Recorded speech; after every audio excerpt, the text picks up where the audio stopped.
అంశము ముఖం గురించి మనం ధ్యానించబోతున్నాం. ఏ అంశము? చాలాసార్లు అంటూ ఉంటాం ఏంటంటే నీ ముఖం చూసుకో కదా, చాలాసార్లు అంటాం కదా నీ ఫేస్ చూసుకో, నీ ఫేస్ వాల్యూ చూసుకో, నీ ఫేస్ ఎట్లుందో చూసుకొని చాలాసార్లు మనం మాట్లాడుతుంటాం. కాబట్టి ఈరోజు నీ ముఖం చూసుకొని నువ్వు వేయవాలి. ఎందుకంటే నీ ముఖం ఎట్లా ఉందో, బైబిల్లో ఎన్ని రకాల ముఖాలు ఉన్నాయో, ఏ ముఖంలో నీ ముఖాన్ని నువ్వు పెట్టుకోవచ్చో, నీ ముఖం ఉన్న ముఖం ఏ ముఖంలోకి మారచ్చో ఈరోజు వాక్యానుసారంగా మనం ధ్యానించబోతున్నాము. యాకోబు 1వ అధ్యాయము 23వ వచనం, James 1st chapter 23rd verse. ఇక్కడ మొదటి ముఖం ఏంటిదంటే లేఖనానుసారంగా మొదటి ముఖం ఏంటిది? సహజ ముఖము. యేసు రక్తంలో కడగబడినటువంటి మన యొక్క జీవితంలో మనము యేసుక్రీస్తుని నమ్మనప్పుడు మన ముఖాలు అంటే ఏంటంటే ఒక జీవితము ఎటువంటిదో తెలుసుకోవాలి అంటే వారి ముఖము చూసినప్పుడు వారు ఎటువంటి వారు అనేది మనం చాలా ఈజీగా మనం డయాగ్నోస్ చేయొచ్చు. వీళ్ళు ఇట్లాంటి వాళ్ళు, వీళ్ళ హృదయంలో ఇది ఉంది కాబట్టి వీళ్ళ ముఖం అంటే నీ హృదయంలో ఏముంటుందో అది ముఖము ఖచ్చితంగా ప్రతిబింబింపజేస్తుంది వాక్యానుసారంగా. అయితే మొదటి ముఖం ఏంటిదంటే సహజమైనటువంటి ముఖం, అంటే మన అందరికీ ఉన్నటువంటి ముఖం. అయితే ఇక్కడ దేవాది దేవుడు ఏమంటే ఎవరైనా వాక్యము వినువాడేంటి దాని ప్రకారము ప్రవర్తించని వాడైతే అతడు అర్థములో తన సహజ ముఖమును చూచుకొని మనుషుని పోలి ఉన్నాడు. యేసుక్రీస్తు ప్రభుని నమ్మినటువంటి మన జీవితాల్లో దేవుడు కోరుతున్నటువంటిది ఏంటిదంటే మనం యేసు రక్తంలో కడగబడ్డాక పాత జీవితంలో దుర్మార్గత, దుష్టత్వము, దేవునికి వ్యతిరేకమైన జీవితంలో జీవిస్తున్నటువంటి సమయంలో మనం కలిగినటువంటి ఆ యొక్క సహజ ముఖములోనే క్రైస్తవుడు ఎంత మాత్రం కూడా ఉండకూడదు. మరి సహజ ముఖంలో ఉండకుండా ఏ ముఖాన్ని నేను మార్చుకోవాలి అంటే ముఖానికి ఏ సర్జరీ చేసుకోవాలి అని చెప్పి అనుకుంటే లేఖనానుసారంగా మనం చూసుకుందాం. అయితే మొదటిగా దేవుడు అంటున్నాడు సహజ ముఖం అంటే ఏంటంటే నువ్వు రోజు కూడా నీ యొక్క ముఖాన్ని ఈ లోక సంబంధమైన అర్థంలో నువ్వు చూసుకుంటున్నావు. చూసుకొని ఏం చేస్తున్నావు? పౌడర్ కొట్టుకున్నావు, తల చూసుకుంటున్నావు, వెళ్ళిపోతున్నావు. అంటే ఏంటిది? నువ్వు నీ యొక్క జీవితం గురించినటువంటి జాగ్రత్త లేనటువంటి ముఖమే సహజ ముఖము. నీ యొక్క ముఖం మీద మచ్చలు కనబడుతున్నప్పుడు ఆ మచ్చల విషయమై ఆలోచన కలిగి ఆ మచ్చల్ని తొలగించుకునే ప్రయత్నము చెయ్యలేనటువంటి ముఖమే సహజమైనటువంటి ముఖము. కాబట్టి ఇక్కడ దేవుడు ఏం కోరుతున్నాడంటే నువ్వు ఈ లోక సంబంధుల లాగా నీ యొక్క అమాలుగా అర్థంలో చూసుకొని వెళ్ళిపోయేటువంటి ఒక సహజ సిద్ధమైనటువంటి ఒక సామాన్యమైనటువంటి వాక్యము లేనటువంటి దేవుడు లేనటువంటి వ్యక్తిగా కాకుండా నువ్వు ఎలా ఉండాలని దేవుడు కోరుతున్నాడంటే ఎవరైనా వాక్యము విని దాని ప్రకారము ప్రవర్తించని వాడైతే వాడు అర్థములో చూసుకునేటువంటి సహజ ముఖంను చూసుకునేటువంటి వాడిగా ఉంటాడు అన్నాడు దేవుడు. హల్లెలూయా. అంటే అతను చూసుకుంటాడు, చూసుకొని ఏం చేస్తాడంట వెళ్ళిపోతాడు. కానీ నేను ఏ విధంగా నేను యొక్క మచ్చల్ని తొలగించుకోవాలి, ఏ విధంగా నా ముఖము తేటగా మార్చుకోవాలనేటువంటి ఆలోచన లేకుండా అర్థంలో చూసుకొని వెళ్ళిపోయే మనుషుని పోలి ఉంటాడన్నాడు. ఎవరి గురించి అంట? వాక్యము కేవలము విని. రోజు చాలా మంది కూడా వాక్యాన్ని వింటున్నారు కానీ దానిని ఏం చేసుకోలేకపోతున్నారు, అన్వయించుకోలేకపోతున్నారు. వాక్యం వింటున్నారు కానీ ఇది దేవుడు నాతో మాట్లాడుతున్నటువంటి మాట, ఈ మాట ద్వారా నా జీవితాన్ని నేను దేవునితో సమాధాన పరచుకోవాలి, దేవుడు నాతో మాట్లాడుతున్న మాట ప్రకారంగా నేను దేవునికి వ్యతిరేకంగా చేసినటువంటి తప్పులను దేవుని దగ్గర క్షమాపణ అడిగి నేను దేవుని తప్పు తిరగాలి అనేటువంటి ఆ యొక్క గ్రహింపుతో ఆ యొక్క ఆలోచనతో చాలా మంది కూడా వాక్యము వినట్లేదు. ఎందుకు నా జీవితం ఫలించట్లేదు, నా జీవితం వర్ధిల్లట్లేదు, నా జీవితం ఎందుకు ఆశీర్వదించబడట్లేదు అంటే నువ్వు కేవలం వాక్యాన్ని వినుమట్టుకే ఉంటున్నావు. కానీ వాక్యము అనేటువంటి అర్థము దేవుడిని ఎదుట పెట్టినప్పుడు ఈ వాక్యం ఎట్లాంటిది అన్నాడు దేవుడు? అది అర్థము లాంటిది అన్నాడు. కాబట్టి వాక్యము నీకు ప్రకటించినప్పుడు ఈ వాక్యం అనేటువంటి అర్థంలో ఏం చేయాలంట? నీ యొక్క ముఖాన్ని నువ్వు చూసుకోవాలి. ముఖాన్ని చూసుకోవడం అంటే నీ జీవితాన్ని నువ్వు పరీక్షించుకోవాలి. అట్లా పరీక్షించుకునే జీవితం లేకపోతే లోక సంబంధి ఎట్లా అయితే హెచ్చరించినప్పుడు గద్దించినప్పుడు నీ జీవితం మార్చుకో, నీ జీవితాన్ని బాగు చేసుకో, నువ్వు సరైనటువంటి మార్గంలో నడవాలి, నువ్వు సరైన బ్రతకాలని చెప్పినా కూడా పట్టించుకోకుండా ఎట్లయితే అర్థంలో చూసుకొని వెళ్ళిపోతాడో అట్లాగే ఉంటాడన్నాడు దేవుడు. కానీ దేవుని బిడ్డలుగా పిలువబడుతున్నటువంటి మనం ఏం చేయాలంటే మనము సహజమైన స్థితిలో ఉండడానికి దేవునితో మనము రక్షించబడలేదు, పిలువబడలేదు. కానీ అసాధారణమైన జీవితాన్ని జీవించడానికి, అసామాన్యమైన జీవితాన్ని జీవించడానికి అంటే ఆర్డినరీ లైఫ్ కాదు కానీ ఎక్స్ట్రాడినరీ లైఫ్ జీవించడానికి యేసుక్రీస్తు మనల్ని రక్షించినాడు. హల్లెలూయా.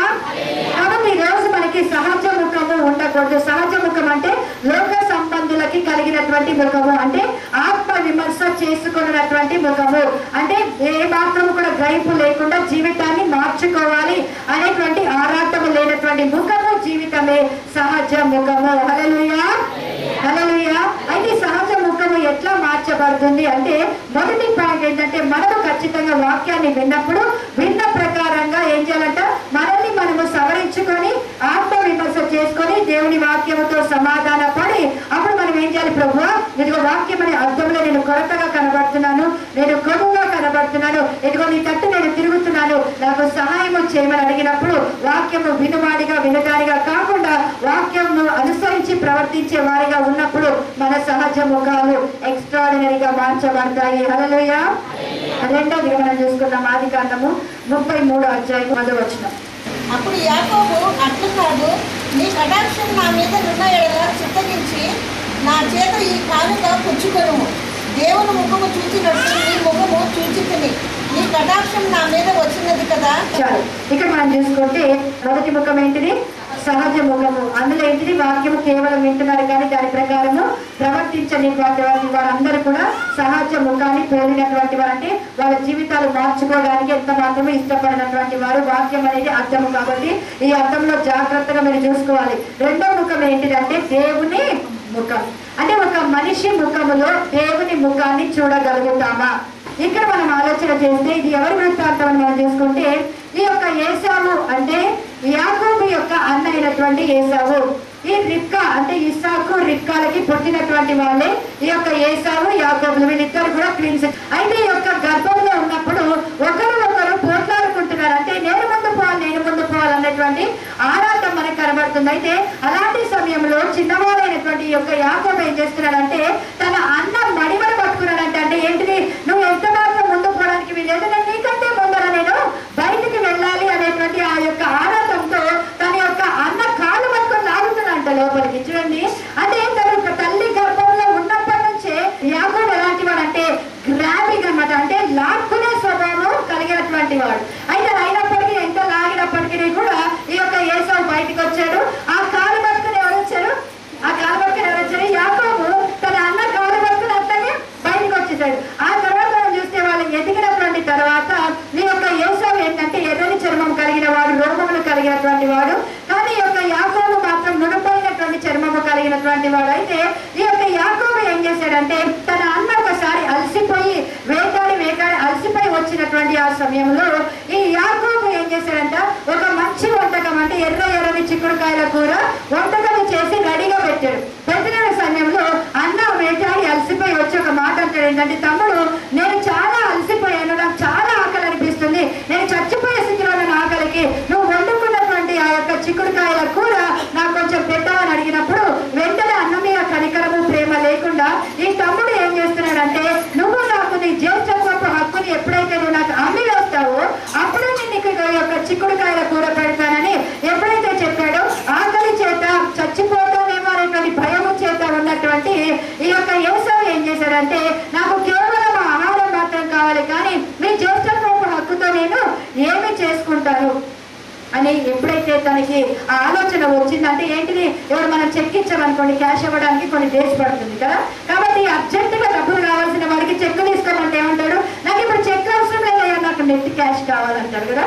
అట్లాగే యొక్క యాకోబు కూడా ఏం చేస్తాడంటే అన్నతో, నువ్వు నాకు ఇప్పుడు అర్జెంటుగా నువ్వు ఏం చేయాలంటే నీ జ్యేష్ఠత్వపు హక్కుని నాకు ఇమ్మీడియట్ గా అమ్మి వేశాను అని నువ్వు ఎప్పుడైతే నువ్వు చెప్తావో అప్పుడే నేను ఈ యొక్క వంటకం నీకు పెడతానన్నప్పుడు ఈ యొక్క ఏసావు అంటున్నాడు, నేను ఇప్పుడు చనిపోయే స్థితిలో ఉన్నప్పుడు నాకు ఎందుకు ఈ చెక్, నాకు అవసరం లేదు కదా ఈ చెక్ అనేటువంటి స్థితిలో ఉన్నటువంటి వాడు ఆ జ్యేష్ఠత్వపు హక్కు యొక్క విలువ గ్రహింపు లేనటువంటి వాడే తన యొక్క తమ్ముడితో చెప్తున్నాడు ఏంటంటే, ఇదిగో ఈ జ్యేష్ఠత్వపు హక్కుని నేను నీకు అమ్మి వేస్తున్నానని చెప్పి ఎప్పుడైతే తమ్ముడికి ఇచ్చేసాడో అప్పుడు తమ్ముడు ఏం చేశాడంట, తన అన్న దగ్గర నుంచి ఆ జ్యేష్ఠత్వపు హక్కుని అతను తీసుకున్నాడంటే మొదటిగా తన అన్నని ఏం చేశాడంటే తను మోసము చేసి జ్యేష్ఠత్వపు హక్కుని సంపాదించుకున్నాడు. రెండవదిగా ఈ యొక్క ఇస్సాకు చనిపోతున్నటువంటి వేళ ఏం చేశాడంటే తన పిల్లల్ని ఆశీర్వదించాలి అనేటువంటి ఆశతో ఈ పెద్ద కుమారుడైనటువంటి ఏసావుని ఇస్సాకు ప్రేమించిన వాడు కాబట్టి, అంటే ఆ ఏసావు వేటాడి తెచ్చినటువంటి మాంసము మీ యొక్క ఇస్సాకుకి చాలా ఇష్టం కాబట్టి తను చనిపోతున్నటువంటి ఆ కాలంలో ఏసావుకి ఒక మాట చెప్తున్నాడు ఏంటంటే, అయ్యా నువ్వు చనిపోయేటువంటి టైం వచ్చింది కాబట్టి నువ్వు వేటాడి మాంసంలో తీసుకొని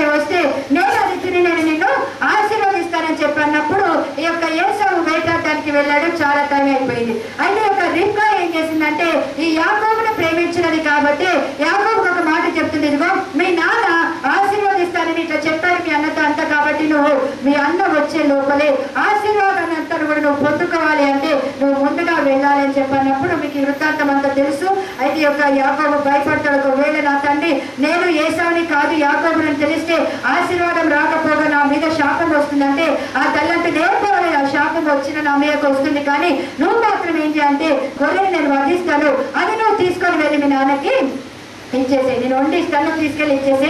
అయితే ఆ యొక్క చర్మాన్ని నేను కప్పుతాను కాబట్టి మీ నాన్న ఎంత మాత్రం కూడా గుర్తుపట్టలేదు, ఎందుకంటే మీ అన్న రోగము కలిగినటువంటి వాడు కదా అని చెప్పి ఇవంతా చెప్పి మొత్తానికి యాకోబుకి వంట సిద్ధము చేసి ఇచ్చి ఆ తర్వాత యాకోబు దేహం అంతా కూడా ఆ రోగంలో కలిగిన విధంగా డెకరేట్ చేసి ఇస్సాకు దగ్గరికి పంపించిన తర్వాత ఇస్సాకు గుర్తుపట్టలేక ఏం చేస్తాడంటే అతను ఏసావే అనుకొని యాకోబు తెచ్చిన వంటని తిని యాకోబుని ఆశీర్వదించడం మొదలు పెడతాడు. తీరా అంతా ఆశీర్వదించడం అంతా అయిపోయిన తర్వాత అప్పుడు ఏసావు వేటాడి మాంసం తీసుకొచ్చిన తర్వాత నా తండ్రి నన్ను ఆశీర్వదించమంటే అప్పుడు ఇస్సాకుకి భయమైపోతుంది, ఏంటి ఇందాక వచ్చిన వాడు ఎవరంటే అప్పుడు ఏసావు తెలుసుకుంటాడు ఏంటంటే నా తమ్ముడు ఈ రెండో మారు కూడా వచ్చి నన్ను మోసగించి నాకు చెందినటువంటి ఆశీర్వాదాలు తను మోసముతో తీసేసుకున్నాడని అప్పటి నుంచి కూడా ఏం చేస్తాడంటే యాకోబు మీద పగబట్టినటువంటి సమయం మనకు కనబడుతుందంటే నా తమ్ముడు నన్ను మోసగించి నా జ్యేష్ఠత్వం హక్కు తీసేసుకున్నాడు, ఇప్పుడు నాకు రావాల్సినటువంటి ఆశీర్వాదం కూడా తను తీసేసుకున్నాడు అనేటువంటి ఆ బాధ చేత ఆ ఇస్సాకు అడుగుతున్నాడు, నాకు ఏమీ కూడా మిగలేదు ఆశీర్వాదాలు అంటే నీకు ఏమీ కూడా మిగలేదు అని చెప్పి అన్నప్పుడు ఎందుకంటే ఏడుస్తాడు ఈ యొక్క ఏసావు. అప్పటి నుంచి కూడా తన యొక్క తమ్ముడైన యాకోబు మీద పగబట్టి ఎట్లయినా సరే నేను నా తమ్ముడిని చంపేసేయాలి అనేటువంటి ఆ స్థితిలో అతను ఉంటున్నటువంటి ఒక సమయంలో తన తల్లి చెప్తుంది ఏంటంటే ఇదిగో నాకు అన్న ఉన్నాడు కాబట్టి నువ్వేం చేయాలంటే ఆ ప్రాంతానికి నువ్వు వెళ్ళిపో, నాన్న దగ్గరికి నువ్వు వెళ్ళిపో, ఎందుకంటే నీ యొక్క అన్న నేను చంపాలని నీ మీద పగబట్టి ఉన్నటువంటి విషయం నాకు తెలిసింది కాబట్టి యాకోబు నువ్వు వెళ్ళిపోయి ఇక్కడి నుంచి అని చెప్పంటే ఈ యాకోబు ఏం చేస్తాడంటే తల్లి మాట విని తన యొక్క అన్న అయినటువంటి లాబాను దగ్గరికి వెళ్ళిపోతాడు. వెళ్ళిపోయినటువంటి యొక్క యాకోబు ఏం చేస్తాడంటే అక్కడ 20 సంవత్సరాలు తన మామ దగ్గర ఇద్దరు భార్యల గురించి 7 సంవత్సరాలు పనిచేస్తాడు, 6 సంవత్సరాలు మంద గురించి చేస్తాడు, మొత్తం కలిపి 20 సంవత్సరాలు తన మామ అయిన లాబాను దగ్గర కష్టపడి పని చేస్తాడు. పని చేసిన తర్వాత కూడా ఈ లాభాన్ని ఏం చేస్తారంటే 10 మార్లు తన జీతాన్ని మారుస్తాడు. జాగ్రత్త వేయండి, ఈ యాకోబు మోసము చేసి తెచ్చుకున్నటువంటి ఆశీర్వాదాలు యాకోబుకి ఎంత మాత్రం కూడా సంతోషాన్ని ఇవ్వలేదు. యాకోబు చాలా సమయం ఏమంటాం యూఆర్ యాక్టింగ్ టూ స్మార్ట్ అంటాం కదా, అంటే ఏంటిది నువ్వు చాలా తెలివిగా ప్రవర్తిస్తున్నావు అంటే యాకోబు చాలా స్మార్ట్ గా ప్రవర్తిస్తే ఈ లాభాన్ని ఇంకా ఎక్కువ స్మార్ట్ గా ప్రవర్తిస్తున్నాడు. అంటే యాకోబు ఒక ఆకైతే లాభాన్ని 2 ఆకులు తిన్నాడు మోసము చేయడంలో. అట్లాంటి ఆ పరిస్థితిలో మోసము చేసేటువంటి మనస్తత్వం కలిగినటువంటి ఈ లాభాలు కూడా 10 మార్లు యొక్క యాకోబు జీతం మార్చినప్పుడు యాకోబు చాలా బాధపడతాడు. నేను ఇంత కష్టపడినా సరే నా జీతాన్ని నా మామ మారుస్తున్నాడు ఏంటిదని వేదన పడతాడు, బాధపడతాడు. అట్లాంటి సమయంలో ఒక వార్త అందుతుంది, దేవుడు ఒక మాట ఇస్తున్నాడు ఏంటంటే నువ్వు మళ్ళీ నీ యొక్క తండ్రి ఇంటికి నీ బంధువుల ఇంటికి నువ్వు వెళ్ళిపోవాలి యాకోబు అని చెప్పినటువంటి ఆ వేళ యాకోబు వెళ్ళడానికి బయలుదేరేటువంటి ఒక సమయం మనకు కనబడుతుంటారు. 2 భార్యల్ని ఆ తర్వాత వాళ్ళిద్దరు దాసుల్ని అతనికి కలిగినటువంటి 11 మంది సంతానములు తీసుకొని అతను ప్రయాణం అవుతున్నటువంటి పరిస్థితిలో తను ఏం చేస్తాడంటే ఏదోమునకు వెళ్ళాలి అనేటువంటి ఆలోచన చేస్తాడు. ఏదోములో ఎవరున్నారు? ఏసావు, తన అన్న అయినటువంటి ఏసావు ఉన్నాడు. అంటే ఇప్పుడు తన అన్న ఎలాంటి కండిషన్ లో ఉన్నాడు, చాలాసార్లు ఏమనుకుంటా చాలాసార్లు దూరంగా ఉంటే వాళ్ళ లోపల ఉన్న పగ చల్లారిపోయిన తర్వాత వాళ్ళలో కోపం చల్లారిపోయిన తర్వాత అప్పుడు వాళ్ళు ఎదుర్కోవచ్చు అనుకుంటారు కదా. ఈ యొక్క యాకోబు కూడా అట్లాగే వాళ్ళ అన్న ఏమనుకుంటున్నాడు ఎలా ఉన్నాడో తెలుసుకోవాలన్నట్టుగా అక్కడికి వెళ్ళినప్పుడు ఒక వార్త తెలుస్తుంది. తన దాసుని పంపించినప్పుడు ఏంటంటే మీ యొక్క అన్న 400 మందితో నిన్ను ఎదుర్కొనబోతున్నాడు. హల్లెలూయా. ఎప్పుడైతే ఈ యొక్క మాట విన్నాడో ఈ యాకోబుకి చాలా భయం వచ్చేసింది. అంటే ఇన్ని సంవత్సరాలు దగ్గర 20 సంవత్సరాల పైన అయిపోయిన తర్వాత కూడా నా అన్నలు నా మీద కోపము కానీ ఆ తర్వాత పగపూరినటువంటి స్థితి కానీ చల్లారలేదు అని భయపడినటువంటి వాడే ఏం చేస్తాడంటే అన్ని కూడా మందలుగా చేసి తన యొక్క అన్నకి కానుకలాగా పంపిద్దాము అని చాలా ప్లాన్ చేస్తాడు. ఈ రోజు నేను అదే చెప్తున్నా, చాలాసార్లు మనం ఏమనుకుంటాం అంటే నా సొంత శక్తి, నా సొంత జ్ఞానము, నా స్వబుద్ధితో నేను ఏదో చేయిస్తాను ఏదో చేస్తాను అనుకుంటే దేవుడు ఏం చేస్తాడంటే యాకోబుని గూడు సడిలే వరకు విరగొట్టాడంట. మరి నేను కూడా విరగొడతాడుగా.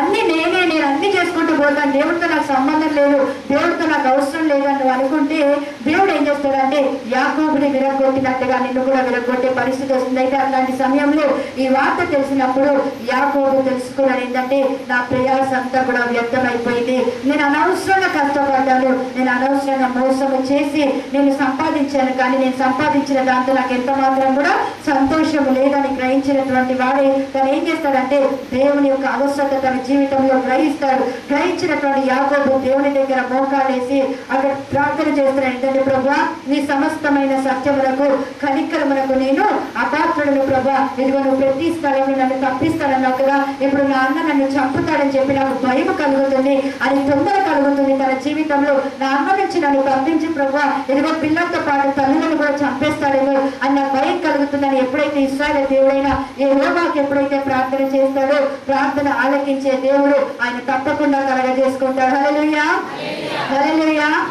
అప్పటి వరకు కూడా యాకోబు జీవితంలో ఎట్లా ఉందంటే మోసగాడు అనేటువంటి సహజ ముఖం ఉంది. అర్థమైంది? అప్పటి వరకు అంటే తను మార్చుకోవడానికి, తన జీవితాన్ని మార్చుకోవడానికి, దేవుని తట్టు తిప్పుకోవడానికి, దేవుణ్ణి ఆశ్రయించడానికి పెద్దగా ఇష్టపడినటువంటి వాడు కాదు. నా బలము నా జ్ఞానముతో నేను ఆశీర్వాదాలు సంపాదించుకోగలుగుతాను, ఒక సంతృప్తికరమైన జీవితాన్ని జీవించగలుగుతాను, దేవునికి వేరుగా ఉండి అనుకున్నాడు. కానీ అది ఎంత మాత్రం కూడా దేవుడు పడనివ్వలేదు. ఈరోజు నీ జీవితంలో కూడా దేవునికి వేరుగా ఉండి నేను ఏదో చేస్తాను, దేవునికి వేరుగా ఉండి నేను సంతృప్తికరమైన జీవితాన్ని జీవిస్తాను, దేవునికి వేరుగా ఉండి మోసము చేసి నేను ఏదో సంపాదించి ఆ సంపాదనతో మేడలు కడతానంటే దేవుడు అంటాడు కుదరనటువంటి పని. దేవుణ్ణి ఆశ్రయించే వరకు, దేవుణ్ణి మళ్ళీ నువ్వు పట్టుకునే వరకు కూడా అనేకమైనటువంటి శ్రమలు దేవుడు నీకు తాకనిస్తాడు. తాకనిచ్చి ఏ స్టేజ్కి ఏ పాయింట్కి తీసుకొస్తాడంటే నేను దేవుడు లేకుండా నా జీవితంలో వృధాగా ప్రయాసపడ్డాను, నా జీవితంలో సంవత్సరాలన్నీ కూడా నేను వ్యర్థము చేసుకున్నాను, ఇప్పుడు నేను నా దేవుడి దగ్గరికి వెళ్తాను అని ఎప్పుడైతే మంచి తీర్మానం నువ్వు యాకోబులాగా తీసుకుంటావో దేవుడు ఎట్లయితే యాకోబు సహజ ముఖాన్ని మార్చేసి ఒక ఇశ్రాయేలుగా, ఒక ఆశీర్వదించబడిన వాడిగా ఎట్లా తయారు చేశాడు, నిన్ను నన్ను కూడా దేవుడు అలా తయారు చేయగలడు. హల్లెలూయా, హల్లెలూయా. ఎప్పుడైతే యాకోబు ఇట్లాగా ప్రార్థన చేసిన తర్వాత మళ్ళీ ఏం చేస్తున్నాడు అంటే అక్కడ వాళ్ళకున్న దాసులకు చెప్తున్నాడు, గుంపులు గుంపులుగా చేసి మీరు ఏసావుని ఎదుర్కోవడానికి వెళ్ళినప్పుడు ఇవన్నీ కూడా ముందర పెట్టండి. అంటే దేవుడు అనుగ్రహించినటువంటి ఆ సంపాదన, ఆ భార్యలు పిల్లలు అందరినీ కూడా గుంపు గుంపుగా మీరు ముందు పెట్టండి. ఆ తర్వాత నా తమ్ముడు ఎక్కడ అని ఒకవేళ అడిగితే అతడు ఎక్కడ వస్తున్నాడు, వెనక వచ్చుచున్నాడు అని చెప్పండి. ఎవరిని అడిగినా కూడా మీరేం చేయండి అంటే ఇదిగో యాకోబు వెనక వస్తున్నాడని చెప్పండి. అంటే ఏంటిది, ఈ యొక్క యాకోబులు ఏమంది ఇంకా తన అన్నని ఎదుర్కోవడానికి యాకోబులో చాలా భయం ఉంది కాబట్టి అక్కడ తన దాసులకు చెప్తున్నాడు వీళ్ళందరినీ ముందు తీసుకెళ్ళండి, యాకోబు ఎక్కడ అడిగితే అతడు వెనక వచ్చుచున్నాడు అని చెప్పి వీళ్ళు చెప్పాను. అన్న తర్వాత అతను ఎప్పుడు రేవు దగ్గర అతను ఒక్కడు నిలిచిపోతాడు. అంటే ఆ రేవుని దాటిచ్చేస్తాడంటే ఆ ఇద్దరు భార్యలు అంటే రాయన్, ఆ తర్వాత లేయని వాళ్ళ దాసులు బిల్హా జిల్ఫాని, వాళ్ళకి కలిగినటువంటి 11 మంది సంతానాన్ని, ఆ తర్వాత సంపాదన గొర్రెలు గాడిదలు ఇవన్నీ కూడా అవన్నీ కూడా ఎబ్బోకు రేవు దాటించేస్తాడు. దాటించేసి ఆ ఎబ్బోకు రేవు దగ్గర అతను ఒంటరిగా నిలిచిపోయిన సమయంలో అక్కడ ఒక నరుడు వచ్చినప్పుడు అతనితో పెరుగులాడుతూ ఉన్నాడు. యాకోబు నువ్వు నన్ను ఆశీర్వదిస్తే తప్ప నేను ఎంత మాత్రం నిన్ను విడిచిపెట్టాడా చెప్పంటే ఆ వ్యక్తి అడుగుతున్నాడు నీ పేరేంటి చెప్పంటే నా పేరు యాకోబు అని ఎప్పుడైతే అన్నాడు, నువ్వు దేవునితోను మనుషులతోను పోరాడి గెలిచితే కనుక ఇప్పటి నుంచి నువ్వు ఇశ్రాయేలు అని పిలువబడతావని అక్కడ అతన్ని ఆశీర్వదించి వెళ్ళిపోయినప్పుడు యాకోబు ఒక మాట అంటాడు ఏంటంటే నేను దేవుని ముఖాముఖిగా చూచి తిని. హల్లెలూయా. అంటే వచ్చిన వాడు నరుడు కాదు కానీ వచ్చినటువంటి వాడు దేవుడు. దేవుడు తన జీవితాన్ని మార్చడానికి దేవుడు దిగి వచ్చినప్పుడు ఆయనతో కూడా పెరుగులాడుతుంటే ఈ యొక్క యాకోబు ఇస్ ఆల్ అబౌట్ ఏంటంటే బ్లెస్సింగ్స్. నాకు బ్లెస్సింగ్ కావాలి, ఇన్ని రోజులు కూడా నేను మోసం వచ్చి సంపాదించిన బ్లెస్సింగ్ నాకు ఆశీర్వాదంగా లేదు కాబట్టి ప్రభు ఇప్పుడు నాకు నీ ద్వారా నిజమైన ఆశీర్వాదం కావాలి అని ఎప్పుడైతే దేవునితో పోరాడుతున్నాడో పెరుగులాడుతున్నాడో అప్పుడు దేవుడు అన్నాడు ఎప్పుడైతే అతను యాకోబు నేను మోసగానని ఎప్పుడైతే ఒప్పుకున్నాడో అప్పుడు దేవుడు యాకోబుని ఇశ్రాయేలుగా ఆశీర్వదించాడు. హల్లెలూయా, హల్లెలూయా. ఆశీర్వదించిన తర్వాత ఒక దాసుడు వచ్చి చెప్తున్నాడు నీ యొక్క అన్నయ్య ఏసావు 400 మందితో బయలుదేరి వస్తున్నాడు అన్నప్పుడు ఈ యొక్క యాకోబు అనుకుంటాడు ఆ అన్నకి కానుకలుగా వీటన్నిటిని ముందు పంపిస్తే తను ఏమన్నా కనికరిస్తాడేమో. మీరు చాలా మంది ఏం చేస్తారంటే దేవునికి ప్రభువా నేను ఇంత కానికిస్తా, దేవా నీకు ఇంత ఇస్తా, నువ్వు నాకు ఇచ్చే, నేను ఇంత ఇస్తా, నువ్వు నాకు ఇచ్చే. అవసరం లేదు, నువ్వు ఏదో ఇస్తే ఆయన కనికరపడతాడని కాదు. ఆయన పేరే ద ఫాదర్ ఆఫ్ మర్సీస్. హల్లెలూయా. నువ్వు ఏదో ఇస్తేనే నీ పట్ల దయ చూపుతాడని కాదు, కానీ నువ్వు సరి అయిన విధానంలో దేవుడి దగ్గర పశ్చాత్తాపడితే ఆ కనికరం గల తండ్రి నీ తట్టు మళ్ళీ మరలడానికి ఆయన ఇష్టపడేటువంటి దేవుడు. కాబట్టి ఇక్కడ యాకోబు అంటున్నాడు, ఆ కానుకలు ఇవ్వండి మా అన్నకి అన్న తర్వాత అన్ని కానుకలు ముందు పంపించాలని ఫస్ట్ ఏం చేస్తాడు, లేయా అంటే అతనికి ఇష్టం లేదు కదా, లేయా పిల్లల్ని ముందు పెట్టాడు. ఆ తర్వాత నెక్స్ట్ ఏం చేశాడు, రాయల్ని యోసేపుని నెక్స్ట్ పెట్టాడు. ఆ తర్వాత ఏం చేశాడంటే తను వస్తామనుకున్నాడు, కానీ ఎప్పుడైతే దేవునితో ఒక ఎన్కౌంటర్ అనేది కలిగిందో అతను ఏం చేస్తాడంటే వీళ్ళందరికంటే ముందులోనే ధైర్యం దేవుడు ఇచ్చాడు. హల్లెలూయా. ఈ రోజు నువ్వు వెనుకటి అనుభవంలో నువ్వు ఉన్నట్లయితే, నువ్వు దేవుని సన్నిధిలో నువ్వు దేవుని సన్నిధిలో గడపగలిగితే యాకోబులాగా వెనుకున్న నువ్వు సింహములాగా ధైర్యంగా నీ పరిస్థితిని ఎదుర్కొనేటువంటి శక్తిని దేవుడు అనుగ్రహిస్తాడు. హల్లెలూయా. క్రైస్తవులు దాక్కునేటువంటి వారు కాదు, కానీ పరిస్థితులని ధైర్యంతో ఎదుర్కొనేటువంటి సింహాలుగా ఉండాలి. అంటే నువ్వు దేవునితో గడపాలి. దేవునితో ఎప్పుడైతే నువ్వు సమయం గడుపుతావో ఇలాంటి ఏసావుని ఎదుర్కొనేటువంటి ధైర్యము, ఎదుర్కొనేటువంటి శక్తిని దేవుడు అనుగ్రహిస్తాడు. హల్లెలూయా. హల్లెలూయా. చూడండి, అసలు పగబట్టి చంపడానికి వస్తున్నాడు ఈ యొక్క ఏసావు అనేటువంటి తలంపు కలిగినటువంటి యాకోబు. వీళ్ళందరినీ పరిచయం చేసిన తర్వాత అప్పుడు ఏం చేస్తాడంటే అందరినీ పరిచయం చేస్తే వీళ్ళందరూ ఎవరంటే అప్పుడు అట్లాంటి దాసునికి దేవుడు ఇచ్చినటువంటి వారు వీళ్ళంతా కూడా అన్న తర్వాత అప్పుడు ఏం జరిగింది, ఈ ఏసావు అంట యాకోబు దగ్గరికి వచ్చి కౌగలించుకొని మెడ మీద పడి ఏడ్చినాడంట. హల్లెలూయా. చూడండి, యాకోబు భయపడితే ఏమనుకోండి, నా అన్న పగబట్టి నన్ను చంపడానికి వస్తున్నాడు అనుకుంటే ఆ యొక్క ఏసావులో పగపోయి యాకోబు మీద ప్రేమ కలిగింది. ఈ యొక్క యాకోబు అనుకుంటున్నాడు నా అన్న నా మీద కక్ష కడతాడు, నన్ను చంపుతాడు అనుకుంటే యాకోబులో ఈ యొక్క ఏసావులో ఏమొచ్చిందంట, యాకోబు చేసిన ప్రార్థన బట్టి ఆ కక్ష పోయి తన తమ్ముడి మీద కనికరం వచ్చింది. హల్లెలూయా. ఎప్పుడైతే ఇట్లా వచ్చిందో తన అన్న చంపాల్సినటువంటి వాడు, మీద పడాల్సినటువంటి వాడు తన మెడ మీద పడి ఎప్పుడైతే కౌగలించుకొని కన్నీరు కార్చడం మొదలు పెట్టాడో అప్పుడు ఈ యొక్క వ్యక్తి అంటున్నాడు ఏంటంటే, నేను దేవుని ముఖము చూచినట్లుగా నీ ముఖమును చూచితిని. అంటే దేవుని ముఖం ఏంటిది? ఫస్ట్ నీ ముఖం ఏంటిదో నీకు తెలిస్తే దేవుని ముఖం ఏంటిదో నీకు అర్థమవుతుంది. దేవుని ముఖం ఏంటిదంట, ఆయన కనికరము కలిగినటువంటి దేవుడు, ఆయన దయా దాక్షిణ్యములు కలిగినటువంటి దేవుడు, ఆయన ప్రేమ కలిగినటువంటి దేవుడు. కాబట్టి తెలుసుకున్నటువంటి యాకోబు అంటున్నాడు, నేను దేవుని ముఖము చూసినట్లుగా నీ ముఖాన్ని చూశాను. నేను వేరే ముఖం అనుకున్నాను, పగబట్టి చంపేటువంటి ఆ ముఖాన్ని నేను అనుకున్నాను, కానీ ఇప్పుడు నీ ముఖం నాకు ఎట్లా కనబడుతుందంటే సాక్షాత్తు దేవుని ముఖాన్ని చూసినట్టుగా నేను నీ ముఖాన్ని చూసిన. అంటే ఒక మనిషి ముఖాన్ని చూసే ముందర ఎవరి ముఖం చూశాడంటే యాకోబు దేవుని ముఖాన్ని చూశాడు. ఇక్కడ తను ప్రార్థనకి ఎప్పుడైతే మోకరించినాడు, దేవునికి తను తాను ఎప్పుడైతే అప్పగించుకున్నాడో తనని ఆశీర్వదించడానికి వచ్చిన దేవుని యొక్క ముఖాన్ని ముఖాముఖిగా చూసినటువంటి యాకోబు తన యొక్క జీవితంలో గొప్ప కనికరాన్ని పొందుకొని ఇశ్రాయేలుగా మార్చబడ్డాడు. తన అన్న కూడా తనని చంపకుండా తనని ప్రేమించాడు, కనికరించాడు, ఏడ్చాడు, తనని ముద్దు పెట్టుకున్నాడు. ఆ తర్వాత ఒక్కటి గమనించాడు, కానుక కనికరాన్ని పుట్టించదు, కానీ నువ్వు దేవుని సన్నిధిలో నువ్వు గడిపినప్పుడు, ప్రార్థించినప్పుడు, పశ్చాత్తాపడినప్పుడు ఆ దేవుడే కనికరము పుట్టిస్తాడు వ్యతిరేకుల్లో కూడా. హల్లెలూయా. వాళ్ళు నిన్ను చంపుదాం అనుకున్నా, నీ ఇంటికి వచ్చి గొడవ చేసి నేను రోడ్డు మీదకి లాగుదాం అనుకున్నా, నువ్వు దేవుని సన్నిధిలో రాత్రి నువ్వు గడిపితే పొద్దున కల్లా ఏమవుతుంది వాళ్ళ క్రూర ముఖము కాస్త దేవుని ముఖంలాగా మార్చబడుతుంది. హల్లెలూయా. వాళ్ళ లోపలని ఎడల కనికరం, వాళ్ళ లోపలని ఎడల ప్రేమ, వాళ్ళ లోపలని ఎడల దయ, ఏదో చేద్దామని వచ్చిన వాళ్ళు కూడా రేపు వచ్చి నీ అంత చూస్తాన్న వాళ్ళు కూడా వచ్చి ఏం చేస్తారు, మౌనంగా ఉండి నేను ఏమనకుండా ఎన్ని లంకెలేశారో అవన్నీ మర్చిపోయి సరే మనకి ఇష్టం ఉన్నప్పుడే నాకు ఇవ్వడప్పుడు, నీకు ఇష్టం ఉన్నప్పుడే ఇట్లా ఇది చెప్పి వాడు వెళ్ళిపోవడం అంటే ఏంటిది, దేవుని యొక్క ముఖాన్ని ప్రార్థనలు నువ్వు చూడగలిగితే నీకు వ్యతిరేకంగా ఉన్నటువంటి ముఖాన్ని దేవుడు మార్చేస్తాడు నీ కొడుకు. హల్లెలూయా. ఇదే దేవుని యొక్క ముఖం.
షాలోమ్ షాలోమ్ యెహోవా షాలోమ్ సార్వభౌముడా సర్వలోకనాథుడా సార్వభౌముడా సర్వలోకనాథుడా నిరంతరం ఏలుచున్నవాడా నిరంతరం ఏలుచున్నవాడా. మనకి స్తోత్రం. దేవుని కృపచేత సహోదరి గ్రేస్ గారిచే రచించి స్వరకల్పన చేయబడిన 2 ఆడియో సిడీస్ రిలీజ్ చేయడం జరిగింది.